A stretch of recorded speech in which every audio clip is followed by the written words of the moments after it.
सबसे पहले बड़ी खबर, भारत और न्यूजीलैंड के बीच एक ऐतिहासिक फ्री ट्रेड में एग्रीमेंट साइन हुआ है। वाणिज्य मंत्री पीयूष गोयल और न्यूजीलैंड के ट्रेड मिनिस्टर टॉड मैकले की मौजूदगी में एफटीए पर मुहर लगी है। इसके साथ ही भारत के लिए न्यूजीलैंड का बाजार पूरी तरह से खुल गया है। Textile, leather, James and jewellery जैसे प्रोडक्ट्स के एक्सपोर्ट पर अब जीरो ड्यूटी लगेगी। वाणिज्य मंत्री पीयूष गोयल ने इस एफटीए को भारत और न्यूजीलैंड आर्थिक संबंधों में नया अध्याय बताया। This FTA is far more than an agreement on tariffs and rules of origin.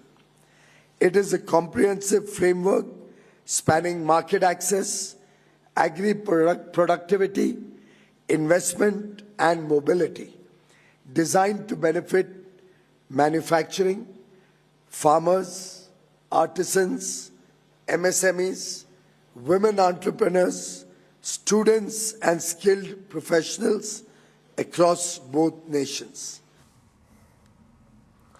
चलिए, अब हमारे साथ ज्यादा डिटेल्स के लिए जुड़ रहे हैं आलोक प्रियदर्शी। तो आलोक, आपसे जानना चाहेंगे, न्यूजीलैंड और भारत के बीच में जो ये एफटीए हुआ है, इसकी पूरी डिटेल्स क्या है, किस तरह से भारत को इसका फायदा मिलेगा? बिल्कुल, देखिए, जो ये ऐतिहासिक करार साइन हुआ है न्यूजीलैंड और भारत के बीच में फ्री ट्रेड एग्रीमेंट को लेकर, इससे सबसे बड़ा फायदा जो देश के जो लेबर इंटेंसिव सेक्टर्स हैं, खासतौर से अगर मैन्युफैक्चरिंग की बात करें, टेक्सटाइल की बात करें, लेदर, जेम्स एंड ज्वेलरी, तमाम जो लेबर इंटेंसिव सेक्टर्स हैं उनको सबसे ज्यादा फायदा होने वाला है, क्योंकि न्यूजीलैंड के रूप में उन्हें एक बड़ा बाजार मिलेगा जो अभी तक वहां पे अनएक्सेसिबल था। और खासतौर से सबसे बड़ी बात इस फ्री ट्रेड डील एग्रीमेंट की यही है कि जिस दिन से ये लागू होगा उस दिन से 100% पूरी तरह से न्यूजीलैंड के बाजार में भारतीय प्रोडक्ट्स का एक्सेस होगा, और वो भी पूरी तरह से जीरो ड्यूटी पर। यानी कि न्यूजीलैंड में जो भी सामान भारत से इंपोर्ट होगा उस पर कोई ड्यूटी नहीं लगेगी। तो ये सबसे बड़ा फायदा होगा। खासतौर से अगर हम बात करें तो ये एक सबसे बड़ा पहलू है ही है। दूसरा बड़ा पहलू यह है कि न्यूजीलैंड भारत में अगले कुछ सालों में $20 बिलियन का इन्वेस्टमेंट करेगा। खासतौर से अगर हम बात करें तो जो इन्वेस्टमेंट हो सकता है वो मैन्युफैक्चरिंग सेक्टर में हो सकता है, इंफ्रास्ट्रक्चर सेक्टर में हो सकता है।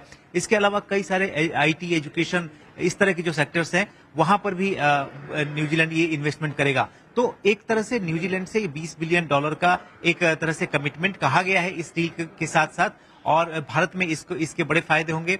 और तीसरी बड़ी बात यह कि सबसे बड़ा जो फायदा जो सर्विस सेक्टर है भारत के, उसको भी मिलने वाला है, क्योंकि 5000 वीजा स्टूडेंट्स को वहां पर न्यूजीलैंड में मिलेगा। और साथ ही साथ जो हमारे हेल्थ केयर सिस्टम है, जो हमारा एजुकेशन है, हमारा दूसरे जो सर्विसेज सेक्टर है, आईटी सबसे बड़ा सर्विस सेक्टर है, उसको इसका फायदा मिलेगा। सबसे ज्यादा एक और फाइनेंशियल जो फिनटेक सेक्टर्स है उसके लिए भी बड़ी अपॉर्चुनिटी खुलने जा रही है वहाँ, क्योंकि वहां पर जिस तरह से वहां पर जो फिनटेक सिस्टम्स हैं, वहां के स्टार्टअप्स हैं, उनके लिए भी बड़ा मौका खुलेगा। तो हमारे इंडिया के सर्विस सेक्टर के लिए भी बड़ा मौका खुलेगा।